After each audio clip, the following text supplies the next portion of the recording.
நண்பர்களுக்கு வணக்கம். தமிழக அரசியலிலே ஒரு பெரும் அலை கிளம்பி அது மடிந்து விழும்போது அதன் தொடர்ச்சியாக அதன் நீட்சியாக இன்னொரு பெரிய அலையும் கிளம்பி இருக்கின்றது. ஒரு பெரிய அலை, அதை தொடர்ந்து அதன் காரணமாக இன்னொரு பெரிய அலை. முதல் பெரிய அலை என்னவென்றால் திமுக எதிர்ப்பு, ஆளும் கட்சி எதிர்ப்பு. கடந்த 4.25 வருடங்களாக, சுமார் 5 வருடங்களாக திமுக ஆட்சி செய்த லட்சணத்துக்கு இது சரியான சம்மட்டி அடிதான், இது தேவைதான், இது இப்படித்தான் இருக்க வேண்டும். அந்த திமுக எதிர்ப்பு என்கின்ற அலையின் காரணமாக தவேக ஆதரவு என்கின்ற அலை கிளம்பி அடித்திருக்கின்றது.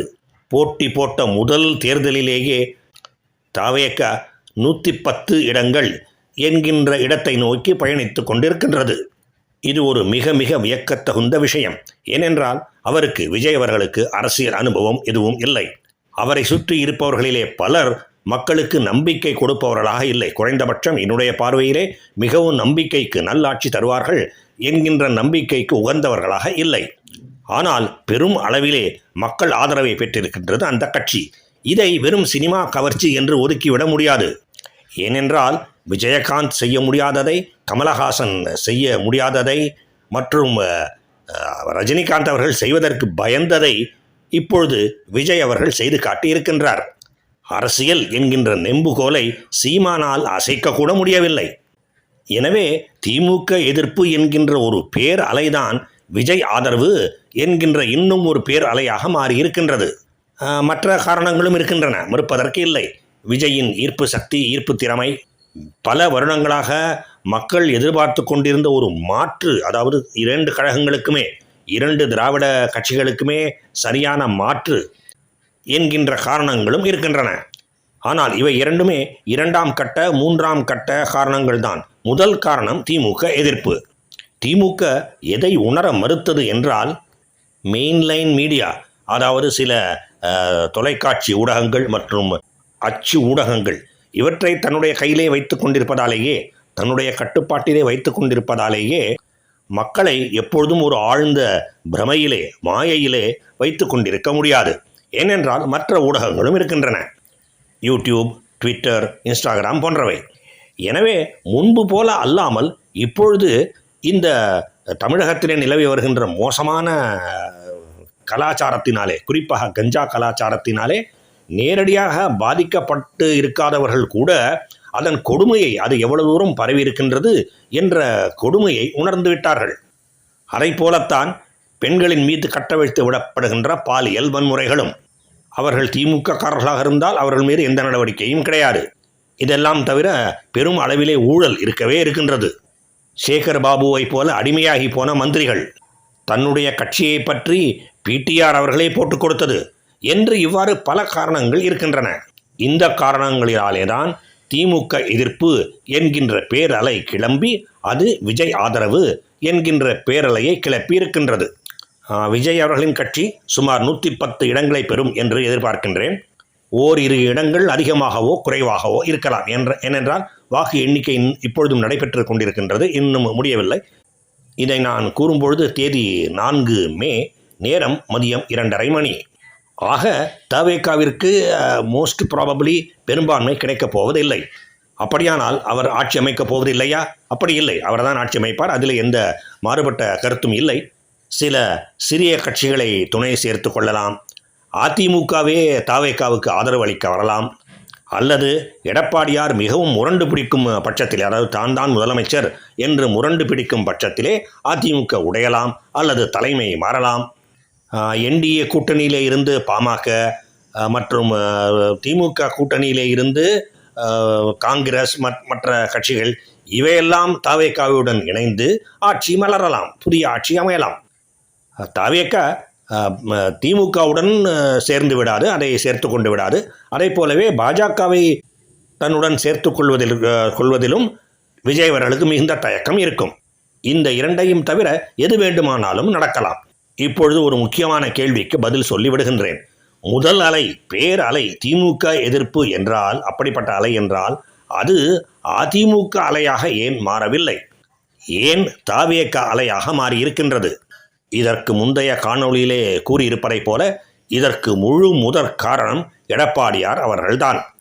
ஒவ்வொரு வரையாக தன்னுடைய கட்சியிலே இருந்து விலக்கி விலக்கி மாற்று கருத்துக்கு இடம் கொடாமல் எல்லோரையும் துரோகி என்று சொல்லிக்கொண்டு தானே ராஜா தானே மந்திரி என்கின்ற பாணியிலே செயல்பட்டு கொண்டு தன்னையே அடுத்த எம்ஜிஆராகவும் ஜெயலலிதாவாகவும் நினைத்து கொண்டு அவர் தான் தோன்றித்தனமாக செயல்பட்டு இருக்கின்றார். அதை பாஜகவும் கண்டும் காணாமல் இருந்திருக்கின்றது. அதற்கான விலையை பாஜகவும் கொடுத்திருக்கின்றது. இந்த நிலையிலே அதிமுகவை தேய்ந்து கொண்டு வருகின்ற ஒரு கட்சியாகத்தான் மக்கள் பார்க்கின்றார்கள். எனவே திமுக வெறுப்பு என்கின்ற அலை வீசும் பொழுது, அந்த திமுகவுக்கு மாற்று எது என்கின்ற கேள்வி எழும்பொழுது, அந்த கேள்விக்கு பதிலாக மக்கள் அதிமுகவை எடுத்து தாவேகாவை தேர்ந்தெடுத்து இருக்கின்றார்கள். அதனால்தான் திமுக எதிர்ப்பு என்கின்ற பேரலை அதிமுக ஆதரவு அலை என்று ஆகிவிடாமல் தாவேகா ஆதரவு அலை என்று ஆகியிருக்கின்றது. மேலும் இந்த காரணத்தினாலே தான் விஜய் அதிமுக வாக்குகளை அதிகமாக பிரிப்பார், திமுக வாக்குகளை குறைவாகத்தான் பிரிப்பார் என்கின்ற ஒரு கருத்து நிலவி வந்த போதிலும், அதிலே ஓரளவு உண்மை இருந்த போதிலும், திமுகவை அடியோ அடி என்று அடித்து கீழே தள்ளி தாவேகா மேலே கிளம்பி இருக்கின்றது. கடந்த சட்டமன்ற தேர்தலோடு ஒப்பிடும் பொழுது அதிமுக மிகப்பெரிய அடியை வாங்கிவிடவில்லை என்பது புரியும். ஆனாலும் திமுகவுக்கு சரியான மாற்று எதிர்க்கட்சி தாவேகா தான், அதிமுக இல்லை என்பதை மக்கள் தோலுரித்து காட்டிவிட்டார்கள். ஆனால் உண்மையான சவால் விஜய் அவர்களுக்கு இனிமேல் தான் இருக்கின்றது. அவருக்கு அரசியல் அனுபவமும் இல்லை, நிர்வாக அனுபவமும் இல்லை. எம்ஜிஆர் விஷயம் அப்படி அல்ல. அவருக்கு இந்த அனுபவம் நிறைய இருந்தது என்பதை நாம் உணர வேண்டும். அவர் கட்சி ஆரம்பிக்கும் பொழுது அதற்கு முன்பே அவர் பல காலம் திமுகவிலே இருந்திருக்கின்றார்.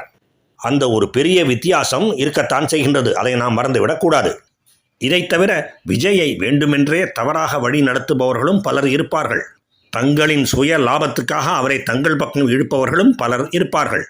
அவர்களையெல்லாம் மீறி விஜய் அவர்கள் சுயமாக சரியாக சிந்திக்க வேண்டும், செயல்பட வேண்டும். அது நடக்கக்கூடிய ஒன்று தான், நடக்கவே நடக்காது என்று சொல்லிவிடுவதற்கில்லை. ஆனால் அதற்கு சில காலம் ஆகும். ஆரம்பத்தில் தரையிலே போட்ட மீனாகத்தான் துடிப்பார். அவ்வளவு சுலபத்திலே நல்ல ஆட்சி அவரால் தந்துவிட முடியாது, நல்ல நிர்வாகம் தந்துவிட முடியாது. அடுத்ததாக அவரை சுற்றி இருக்கின்ற கூட்டம், அவர்களிலே பலர் மீது எனக்கு நம்பிக்கை இல்லை. திமுகவுக்கு சற்றும் குறையாத ஊழல்வாதிகளாக உருவெடுப்பார்கள். திமுகவினரைப் போலவே பண பலத்தையும் அதிகார பலத்தையும் தங்களின் சொந்த நோக்கங்களுக்கு சாதகமாக பயன்படுத்தி கொள்வார்கள். திமுகவிலே பலருக்கு கொடூரமாக பழிவாங்கும் எண்ணம் எப்படி இருக்கின்றதோ அதே போலத்தான் இவர்களிலும் இருக்கும் என்று நான் கருதுகின்றேன். காவல்துறையை விட்டு துன்புறுத்துவது, கட்சிக்காரர்கள் அராஜகம் செய்தால் அதை கண்டுகொள்ளாமல் இருப்பது போன்ற பல வியாதிகள் தொடரும் என்று நினைக்கின்றேன். தன்னுடைய நல்லாட்சியின் மூலமாக விஜய் அவர்கள் தாவேகா என்கின்ற கட்சி நான் இப்பொழுது சொல்வதெல்லாம் தவறு, பொய் என்று நிரூபித்தால் மிகவும் மகிழ்ச்சி அடைவேன். இதையெல்லாம் எதற்காக சொல்கின்றேன் என்றால், திமுகவுக்கு ஒரு மாற்றை தேர்ந்து எடுத்து விட்டதனாலேயே தமிழகத்திலே தேனும் பாலும் ஓடும் என்று சொல்லிவிட முடியாது. இன்னொன்றையும் நினைவிலே வைத்துக் கொள்ளுங்கள். மனத்திலே தோன்றியபடி வாக்குறுதிகளை வாரி இறைத்திருக்கின்றார் விஜய். அவற்றை நிறைவேற்றுவதிலே பெரும் பணச்செலவு ஏற்படும். ஒன்று நிறைவேற்ற மாட்டார், அல்லது நிறைவேற்றினாலும் கஜானா முழுக்க துடைத்து எறியப்படும். நாளைய வளர்ச்சி, தமிழ்நாட்டின் நாளைய பொருளாதார வளர்ச்சி என்பதை நினைத்து கூட பார்க்க முடியாது. வழக்கம் போல தமிழகத்திலே இருக்கின்ற சில நல்ல தொழில் முனைவோரின் திறமையினாலும் மற்றும் வட மாநில தொழிலாளர்களாலும் தமிழகத்திலே உற்பத்தி நடக்கும், விற்பனை நடக்கும், ஜிஎஸ்டி கிடைக்கும், அந்த பணமெல்லாம் கிடைக்கும். தமிழ்நாடு 2வது மாநிலம், 3வது மாநிலம் என்றெல்லாம் பெருமை பேசி கொண்டிருக்கலாம். அதெல்லாம் வழக்கம் போல நடக்கும். ஆனால் பெரிய அளவிலே அடிப்படை மாற்றங்கள் வளர்ச்சியை நோக்கி எதுவும் இருக்கும் என்று எனக்கு தோன்றவில்லை. சில மாதங்களிலேயே விஜய் அவர்கள் விழித்து கொண்டு நல்லபடி செயல்பட ஆரம்பித்தால் இந்த வாலு போச்சு கத்தி வந்தது டும் டும் டும் என்கின்ற நிலைமையிலே இருந்து தமிழ்நாட்டை காப்பாற்ற முடியும் என்று நம்புகின்றேன். மேலும் இன்னொரு விஷயமும் இருக்கின்றது. ஜோசப் விஜய் அவர்கள் கிறிஸ்தவ மதமாற்ற கும்பலின் பிடிகளிலே சிக்கிக் கொண்டிருக்கின்றார்.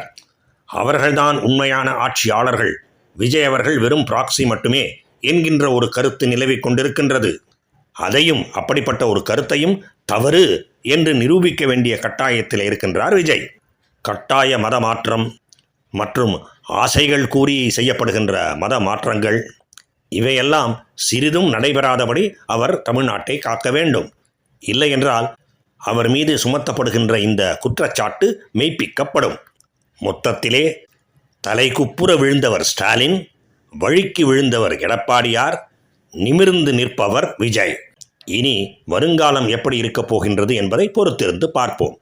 வாழ்க பாரதம். ஜெய் ஹிந்த்.